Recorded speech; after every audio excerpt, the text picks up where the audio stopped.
Resiliencia es la fortaleza mental, el mantener el pensamiento positivo. Estas palabras, muy de moda en estos días, tienen una historia que se remonta a años atrás, o mejor dicho, a milenios atrás. Efectivamente, hace 2000 años, los filósofos estoicos proclamaban y vivían de acuerdo con ciertos principios que hoy consideramos modernos. De hecho, un método psicológico muy utilizado actualmente es la terapia cognitiva conductual, que se basa justamente en el estoicismo. Veamos de qué se trata esta particular filosofía. El estoicismo proporciona una rica urdimbre de estrategias y técnicas para desarrollar la resiliencia psicológica. En cierto sentido, el estoicismo antiguo fue el predecesor directo de todas las corrientes y métodos de autoayuda moderna.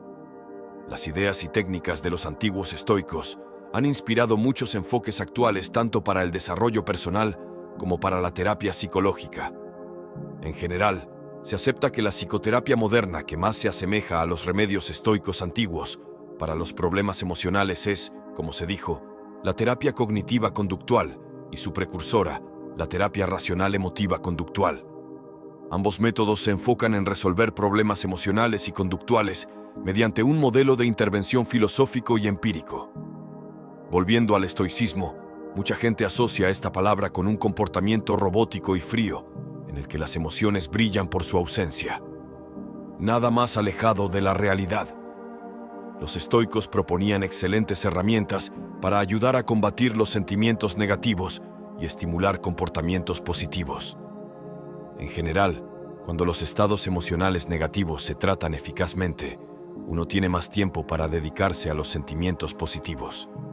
Y cuanto más tiempo le dedicamos a los sentimientos positivos, más aumenta nuestra capacidad de resiliencia, es decir, nuestra capacidad de recuperarnos frente a las adversidades. De esa manera, podemos seguir proyectando el futuro. Esa es, en versión simplificada, la base de la lógica estoica. Pero primero veamos qué es la resiliencia. La vida sigue. La vida siempre sigue, pero muchas veces, sin que nos apetezca nada, tardamos en volvernos a enganchar a los valores que nos mantienen con futuro cuando éste de repente se trunca. Queremos predecir lo que pasará y dedicamos muchísima energía a establecer una estabilidad que nos dé la tranquilidad del mar en calma. Pero a veces el tiempo cambia, a veces vienen olas y otras veces aparecen tsunamis emocionales que nos destruyen, no solo lo construido, sino lo que teníamos cimentado, incluso lo imaginado que nos mantenía con ilusión y nos motivaba a levantarnos cada día por la mañana. Entonces es cuando necesitamos la resiliencia. ¿Qué hacer cuando atravesamos un mal momento? La alternativa es tan simple que resulta cruel. La alternativa es seguir viviendo, porque vivir también es sufrir, es avanzar sin ganas, es desconcierto, miedo, rabia. Nos tenemos que dar permiso para esta etapa. Al fin y al cabo es una fase lógica del duelo.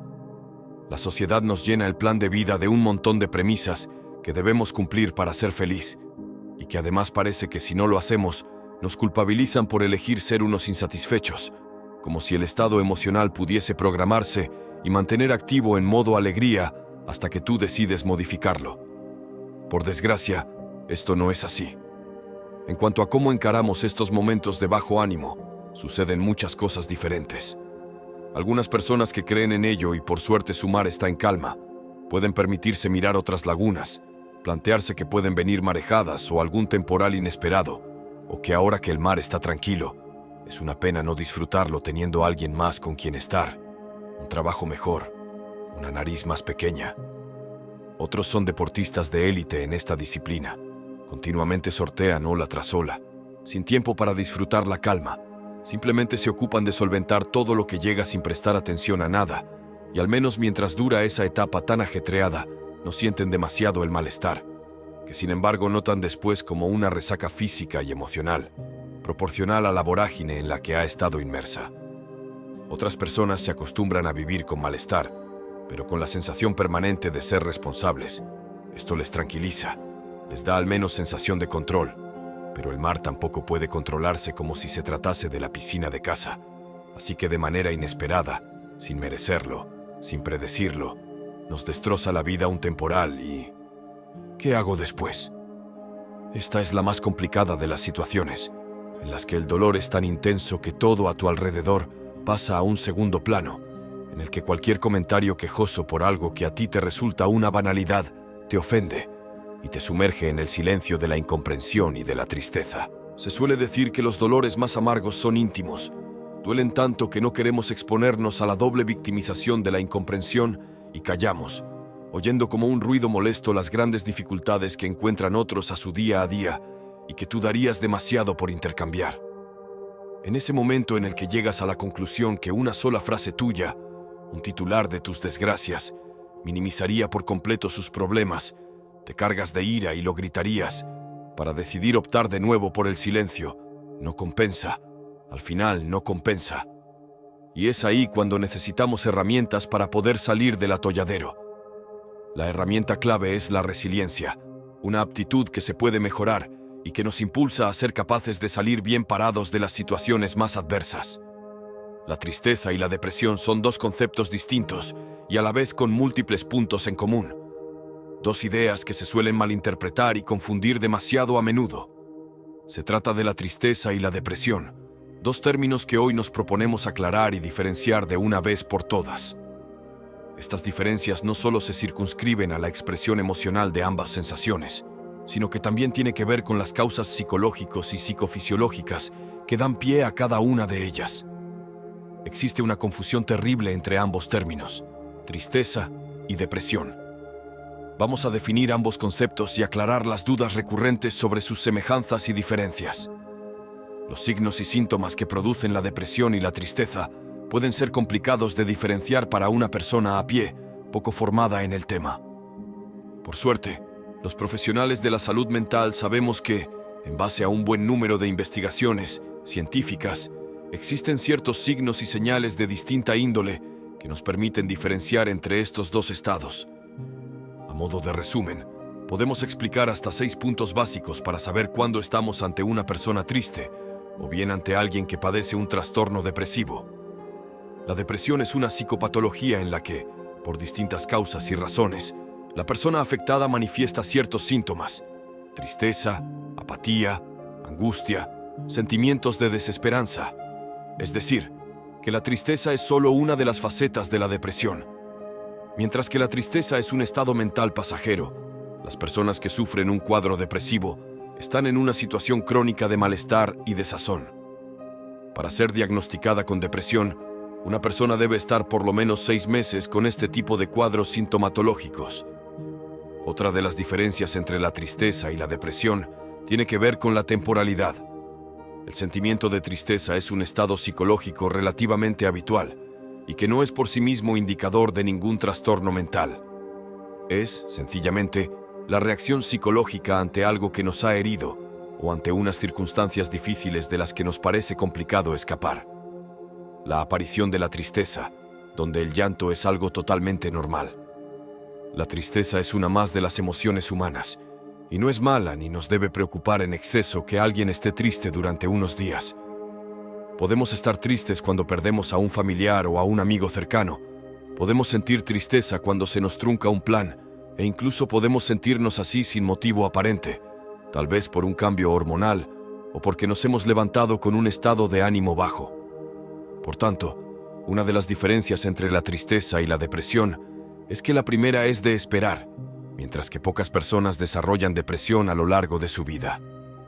La abulia se caracteriza por afectar a las personas con depresión y dejarlas totalmente o parcialmente incapacitadas para enfrentarse a la vida diaria. Ir al trabajo, a comprar o a hacer una gestión se torna una misión imposible para los pacientes con este tipo de cuadros. De algún modo, las personas con depresión sienten que no hay nada por lo que merezca la pena moverse y actúan en consecuencia con esta idea.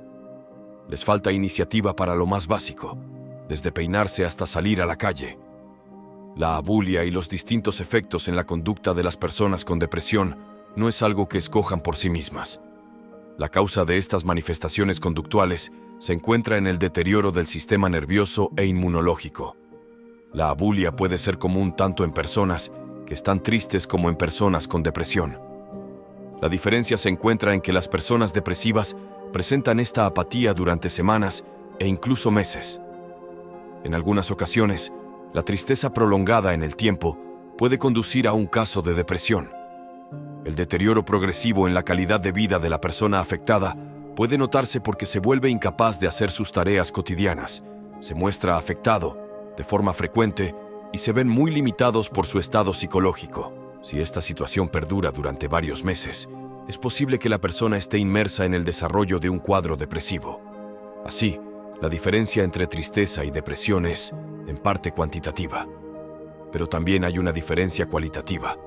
En la depresión muchas veces no se puede identificar el hecho o el recuerdo que genera el malestar. Eso es algo que no ocurre cuando estamos tristes. En esas situaciones, nos sentimos así por un hecho que, más o menos, conocemos. Tal y como hemos visto, un estado de tristeza común es pasajero y no reviste mayor importancia. Es muy probable que las personas que pasan por un periodo de dolor emocional no requieran de ningún apoyo profesional específico. Simplemente, la vuelta a la rutina y el apoyo informal de sus amigos, familiares y allegados puede ser más que suficiente para que la vida retome su curso y puedan superar este estado de tristeza.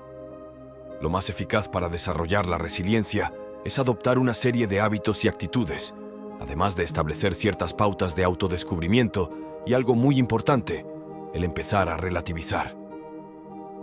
Uno de los aspectos más importantes de la resiliencia consiste en tener claro que, queramos o no, nunca seremos capaces de realizar apreciaciones totalmente objetivas acerca de la realidad. Este hecho, que la filosofía viene explorando desde hace cientos de años a través de una de sus ramas, como la epistemología, hace que se nos plantee esta cuestión. Puesto que siempre deberemos interpretar lo que nos ocurre, ¿cuál es la mejor manera de hacerlo? La clave de la resiliencia es saber que debemos evitar que nos arrastre el pesimismo, ya que este también se basa en una serie de invenciones constantes acerca de lo que nos ocurre. El hecho de que el pesimismo y la tristeza nos mantengan sumidos en el malestar no hace que esta lectura de la realidad sea más fiable. Por consiguiente, puesto que hagamos lo que hagamos, no alcanzaremos a conocer de un modo directo la realidad. Elijamos construir una interpretación de nuestra vida que tenga un significado importante para nosotros.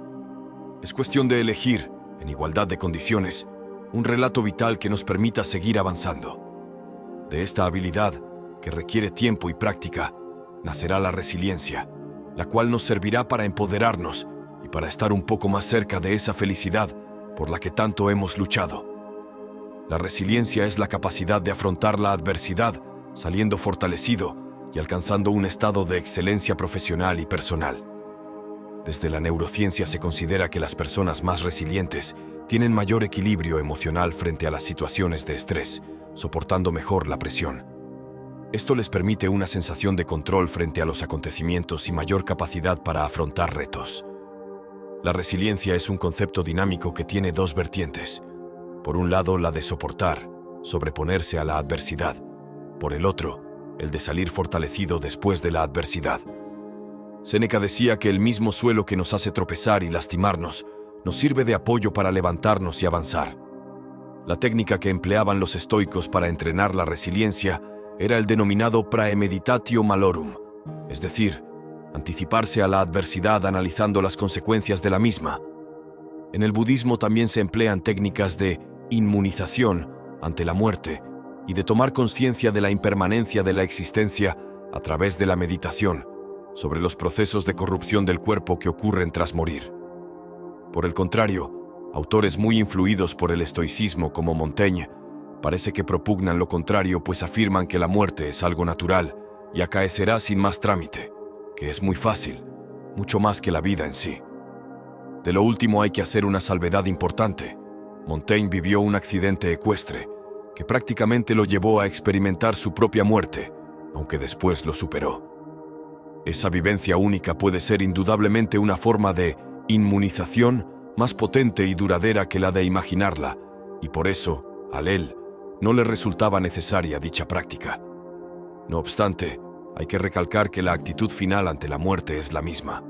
La diferencia es que Montaigne llegó a la relativización la visión de esta como consecuencia de una experiencia involuntaria y accidental, igual que le pasa a mucha gente que pasa por situaciones extremadamente traumáticas que evidentemente les crean resiliencia.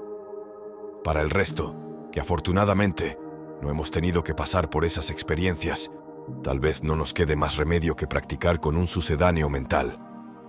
El entrenamiento en un aspecto negativo muy concreto, por generalización, nos sirve para su aplicación en fenómenos de un amplio rango, como anticipación e inmunización ante futuros contratiempos. Por ello, el praemeditatio malorum sobre la muerte es especialmente valioso, ya que podría ser la peor situación de futuro a afrontar. Los estoicos estaban interesados en conseguir una transformación personal integral y duradera. Por eso no resulta extraño que utilizasen un enfoque similar. En la psicología contemporánea se utilizan técnicas similares para abordar los problemas emocionales a corto plazo, pero los estoicos estaban más interesados en un enfoque más sólido y duradero, en construir resiliencia, en construir virtud. No en balde, resiliencia no es más que otro término para rebautizar una combinación de virtudes como son la fortaleza y la templanza. El estoicismo no es una terapia psicológica, es eso y mucho más. Es una filosofía de vida, una forma de moldearnos hacia la excelencia humana. El alivio ante problemas emocionales a corto plazo puede que sea una de las vías de entrada al mundo del estoicismo, pero si profundizamos, a la larga, nos daremos cuenta del potencial que reside bajo sus doctrinas y valores, potencial que nos ha de permitir vivir una vida más plena, una vida más virtuosa. El praemeditatio malorum implica entrenarse de forma anticipada a enfrentarse a futuros reveses de la fortuna, desgracias y contratiempos con ecuanimidad estoica. Todo ello a través de la visualización de las posibles catástrofes, como si estuviesen ocurriendo ahora mismo. Algunos autores denominan esta técnica como visualización negativa, y en psicoterapia se utiliza la llamada exposición imaginaria. Son diferentes nombres y variantes de una técnica milenaria que, como ya hemos visto, hasta en el budismo se practicaba. Dicha técnica ha sido probada científicamente y ya sabemos cómo funciona a nivel psicológico. La ansiedad y los sentimientos negativos tienden a desvanecerse cuando la exposición al factor estresante es repetido y prolongado suficientemente. Los factores que pueden interferir, como pueden ser las reacciones emocionales descontroladas, pueden ser así prevenidos. Es un proceso de habituación ante la adversidad que nos permite controlar la ansiedad que nos producen los inevitables reveses de la vida. Praemeditatio malorum es la técnica estoica para que la adversidad no te tome por sorpresa. En la dictadura del pensamiento positivo y las frases motivantes edulcoradas, no está bien visto enfocar nuestra atención en lo negativo. Evitamos la negatividad como la peste e intentamos exorcizar el pesimismo de nuestra vida. Sin embargo, hace siglos los estoicos tenían otro enfoque. Pensaban que necesitamos prepararnos para lo peor de la mejor manera, así los problemas no nos tomarán por sorpresa. A diferencia del enfoque general de visualización que se centra en inducir una respuesta psicológica y fisiológica positiva, el praemeditatio malorum, que ponían en práctica los estoicos, considerado una técnica de visualización negativa, imagina los peores resultados en escenarios de vida realistas para desensibilizarnos y prepararnos para lidiar con las pérdidas de la vida real, afrontar los problemas e incluso inducir sentimientos de gratitud por la vida. De hecho, el praemeditatio malorum no es una reflexión pesimista, sino una práctica de vitalidad y gratitud.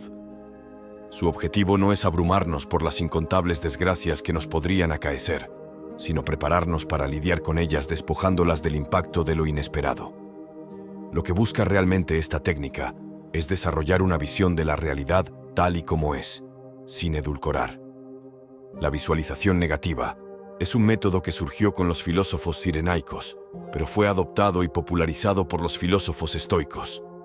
De hecho, la técnica se hizo popular con las publicaciones de las cartas morales de Séneca. No obstante, la expresión fue tomada de una frase de Marco Tulio Cicerón, el político y filósofo romano, que dijo: «Prever los males futuros alivia su llegada». Como resultado, el praemeditatio futurorum malorum se convirtió en uno de los ejercicios espirituales más populares para la curación del alma de la escuela estoica. El más importante de los antiguos estoicos, Crisipo de Soli, la describió como una técnica que nos permite acostumbrarnos a las cosas que no son todavía, comportándonos como lo haríamos como si estuvieran ocurriendo realmente. Un filósofo estoico posterior, Posidonio de Apamea, explicó el concepto de la capacidad de presentificar el mal futuro en forma de una huella o imagen que siempre está disponible antes de que ocurra. La disponibilidad del mal futuro en forma de imagen nos permite familiarizarnos con esa desgracia, de manera que no nos toma por sorpresa si se produce en un futuro. Esa imagen, el tupos, anticipa el mal futuro haciéndolo presente. Sin embargo, lo más importante es que el nivel de refinamiento y la credibilidad de esa imagen deben ser tales que cuando el mal se produzca en el futuro, se vuelve casi irrelevante. La finalidad de la visualización negativa, por tanto, consiste en protegernos de las consecuencias de la irrupción de un mal inesperado. De hecho, como decía Séneca, los efectos de lo que no se espera son más aplastantes, ya que al desastre se suma el peso de lo inesperado. Lo imprevisto siempre ha intensificado el dolor de una persona. Por esa razón debemos asegurarnos de que nada nos tome por sorpresa. Deberíamos proyectar nuestros pensamientos hacia el futuro en todo momento para tener en cuenta cada eventualidad posible, en vez de pensar que los eventos simplemente seguirán su curso. Debemos prever todas las posibilidades y fortalecer el espíritu para lidiar con las cosas que podrían ocurrir. Pruébalas en tu mente. Si no queremos sentirnos abrumados y aturdidos por los eventos inusuales, como si fueran sucesos sin precedentes, debemos repensar el concepto de suerte de manera más exhaustiva. La intensidad de la visualización negativa puede variar desde algo tan leve como imaginar que perdemos el tren hasta un problema mucho más grave, como imaginar la pérdida de recursos, estatus, salud o incluso la vida. La fuerza del praemeditatio malorum reside en la convicción de los estoicos, de que la mayoría de los acontecimientos no son tan terribles como imaginamos. De hecho, la psicología ha comprobado que somos tremendamente inexactos a la hora de estimar el grado de felicidad o sufrimiento que nos pueden provocar los acontecimientos. Los estoicos creían que gran parte del sufrimiento y el dolor provienen de nuestra visión de los hechos. Pensaban que los hombres inexpertos tenían una visión distorsionada de la realidad, a la que veían como más amenazadora y hostil de lo que realmente era. De hecho, Séneca decía que no hay nadie menos afortunado que el hombre a quien la adversidad olvida, pues no tiene oportunidad de ponerse a prueba. Con el praemeditatio malorum, los estoicos lograban purificar el acontecimiento de los residuos venenosos de esa mala hermenéutica y lo devolvían a la persona neutralizado y debilitado en su poder destructivo, es decir, reducido a un estado casi indiferente. Por esa razón, Marco Aurelio recomendaba: comienza cada día diciéndote a ti mismo: hoy me reuniré con la interferencia, la ingratitud, la insolencia, la deslealtad, la mala voluntad y el egoísmo. Cabe aclarar que aunque parezca que el praemeditatio malorum es un ejercicio orientado hacia el futuro, en realidad es una técnica que intenta neutralizar sus efectos negativos, haciéndolo presente en un conjunto ordenado y coherente de imágenes. La praemeditatio eficaz es aquella en la que el futuro se vuelve presente de la manera más realista, dura, cierta e inmediata posible. No se ahorra nada. Se evocan los peores escenarios y se reproducen con nivel de detalle para preparar la mente. Por tanto, ese futuro se vuelve así hiperconsistente en virtud de un poderoso acto de presentificación. Esa hipercoherencia tiene una propiedad terapéutica: anular el veneno inyectado en las cosas que nos suceden por una hermenéutica generada por el miedo. Se trata de una reacción violenta y descontrolada cuando la adversidad nos toma por sorpresa. Según los estoicos, el mal anticipado no es un mal posible, sino un mal seguro. No es un mal futuro, sino un mal que ya es real. No es un mal en proceso, sino un mal ya consumado. Pero sobre todo, deja de ser un mal. La persona que está preparada para lo peor siempre va a tener más respuestas y herramientas para enfrentarlo que quien piense que va a salir todo bien. La intensidad de la visualización negativa puede variar desde algo tan leve como imaginar que perdemos el tren hasta un problema mucho más grave, como imaginar la pérdida de recursos, estatus, salud o incluso la vida. La fuerza del praemeditatio malorum reside en la convicción de los estoicos de que la mayoría de los acontecimientos no son tan terribles como imaginamos. De hecho, la psicología ha comprobado que somos tremendamente inexactos a la hora de estimar el grado de felicidad o sufrimiento que nos pueden provocar los acontecimientos. Los estoicos creían que gran parte del sufrimiento y el dolor provienen de nuestra visión de los hechos. Pensaban que los hombres inexpertos tenían una visión distorsionada de la realidad, a la que veían como más amenazadora y hostil de lo que realmente era. De hecho, Séneca decía que no hay nadie menos afortunado que el hombre a quien la adversidad olvida, pues no tiene oportunidad de ponerse a prueba. Con el Praemeditatio Malorum, los estoicos lograban purificar el acontecimiento de los residuos venenosos de esa mala hermenéutica y lo devolvían a la persona neutralizado y debilitado en su poder destructivo, es decir, reducido a un estado casi indiferente. Por esa razón, Marco Aurelio recomendaba: comienza cada día diciéndote a ti mismo: hoy me reuniré con la interferencia, la ingratitud, la insolencia, la deslealtad, la mala voluntad y el egoísmo. Según los estoicos, el mal anticipado no es un mal posible, sino un mal seguro. No es un mal futuro, sino un mal que ya es real. No es un mal en proceso, sino un mal ya consumado. Pero sobre todo, deja de ser un mal. La persona que está preparada para lo peor siempre va a tener más respuestas y herramientas para enfrentarlo que quien piense que va a salir todo bien. Los psicólogos recomiendan elegir los motivos de la exposición a la adversidad de forma muy cuidadosa, para no intentar enfrentarse a adversidades que nos superen. Hablan de exposición gradual. No hay prisa, es un camino para toda la vida. Es preferible ser sistemático. Los estoicos no nos han legado un manual con las instrucciones para esta práctica, ni el tiempo a dedicar. En psicoterapia, al afrontar síntomas de ansiedad severa, se suelen aplicar intervalos de visualización de 15 a 30 minutos diarios, durante un par de semanas para después evaluar la evolución y aplicar las correcciones precisas.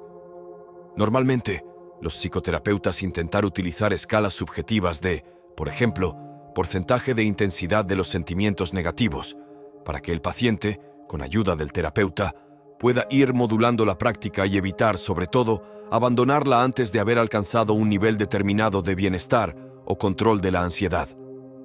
Desde un punto de vista estrictamente estoico, este enfoque puede ser útil como herramienta, pero como ya hemos visto, estamos hablando de una forma de vida, no de una terapia personal, de un camino sin fin hacia la excelencia personal, no de una vuelta a la normalidad mediocre. Está muy bien ver cómo la moderna psicología operativiza la técnica, pero nuestro objetivo tiene que estar mucho más allá. Es un camino sin fin, un entrenamiento para la vida. No hacemos un plan de entrenamiento para correr un maratón en tal fecha, sino un plan de entrenamiento para mantenernos en forma mental y emocionalmente, en mejorar nuestro virtuosismo. La reducción de la respuesta emocional incontrolada es encomiable pero no suficiente. Es solo un indicador de caminar en la vía correcta. La atención plena nos permite afrontar los sentimientos de otra forma, no intentando forzarlos a reducirse, sino aceptándolos de forma desapegada, y así dejar que se vayan extinguiendo solos, con el tiempo. Visualizamos la situación de forma continua, ecuánime y paciente, hasta que comprobamos que la ansiedad va desapareciendo por sí misma. De este modo podemos conseguir un permanente estado de virtud, de templanza y fortaleza sin quiebra. Veamos algunos ejemplos. Imaginemos que hemos tenido un pequeño incidente de tráfico, el cual me ha hecho perder los nervios. Podemos imaginarnos cómo a través de la atención y el desapego me separo de la situación y la veo desde la distancia, con lo cual consigo que me afecte en mucho menor medida. La observo como una película con sus actores, y entre ellos estoy yo. Me tengo que hacer eco de las enseñanzas de Epicteto, en el sentido de que no es la situación la que me estresa, sino mi actitud hacia la situación. Tener esta concepción siempre en mente es una herramienta potente para afrontar la adversidad. Nos repetimos, no esta adversidad la que me crea malestar, sino mi actitud hacia ella. Es un entrenamiento similar al entrenamiento físico.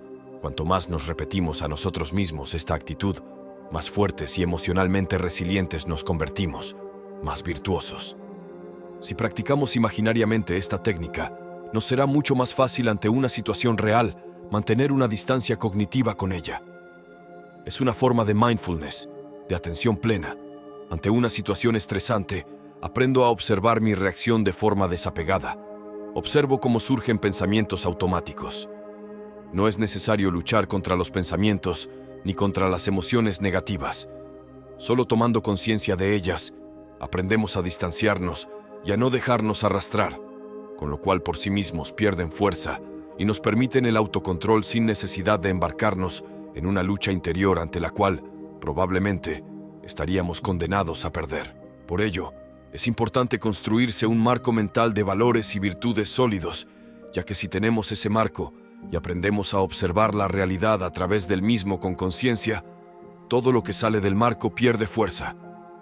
También es importante recordar que las impresiones mentales no son lo mismo que la realidad. El incidente de tráfico que nos ha llevado a perder los estribos no es más que un incidente en el que normalmente no hay mala fe por parte de ninguno de los actores. Conviene repasar cómo es nuestro sistema operativo mental. Es nuestra visión imaginaria sobre la actitud de los otros actores la que nos saca de quicio de forma que la ira se vuelque a una persona ajena, pierden su fuerza, con lo cual mantenemos nuestro virtuosismo. Vemos, una y otra vez, que la base está en la horquilla estoica de Epicteto, en aprender a distinguir lo que está bajo nuestro control y lo que no. La virtud, los valores propios, lo que consideramos sabio, saludable, loable, depende de nosotros. El resto nos es indiferente, o tal vez preferible, y si aprendemos esta diferencia y aprendemos a aplicarla a nuestro funcionamiento cotidiano, caminamos hacia la excelencia humana. Desde el punto de vista estoico, los eventos futuros pueden ser preferibles, o tal vez inconvenientes.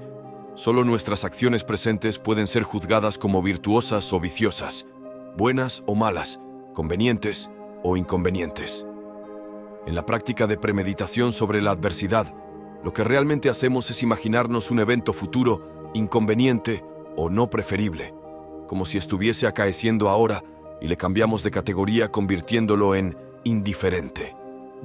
Para los estoicos, esta práctica es una forma de ensayar la indiferencia y la aceptación hacia los infortunios externos. Una vez sucedidos, ya no tiene sentido desear que no lo hubiesen hecho. No podemos volver atrás.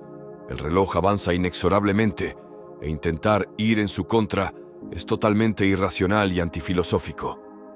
Para finalizar, otra cita de Epicteto. ¿Qué pensáis que habría sido de Heracles si no hubiesen existido un león y una hidra y una cierva y un jabalí y unos cuantos hombres malvados y salvajes a quienes él expulsó y barrió del mundo? ¿Qué habría hecho si no hubiese existido nada de eso? ¿No es verdad que se habría dedicado a dormir, bien arropado? Así que, para empezar, no habría llegado a ser Heracles. Toda la vida adormilado en tal molicie y sosiego. ¿Qué utilidad habrían tenido sus brazos y toda su fuerza y su firmeza y su nobleza si no le hubiesen movido y hecho actuar tales peligros y situaciones? Gracias por acompañarnos al final. Comenta si eres resiliente y cómo te preparas para mantener tu resiliencia. Te estaré leyendo. En la descripción del video encontrarás diferentes links para audiolibros que te podrían ayudar mucho en el camino estoico que estás emprendiendo. Recuerda dejar un like, suscribirte al canal y te esperamos en el próximo video con más enseñanzas estoicas para aplicar a la vida diaria.